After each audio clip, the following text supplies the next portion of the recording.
আপনারা অলির দরবারে কেন যান?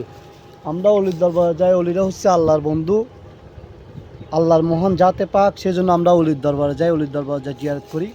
সেই অলির উসিলায় আল্লাহ রসুলের থেকে আমরা দিন দুনিয়ার যে মুকসুদ জন্য আমরা অলির দরবারে যাই। জি জি। আপনি দেখবেন আজ থেকে আরও আপনার এক পুরুষ আগে আপনার দাদা দাদিরা, মা বাবারা বলতো, বাবারা তোমরা মাগরিবে আজান দিলে উজু করে আল্লাহ রসুলের উপরে দুরূদ পড়ো, মুরব্বী কবর জিয়ারত করো এবং আল্লাহর অলিদেরকে সম্মান করো, আল্লাহর অলিদের দরবারে যাওয়া আসা করো।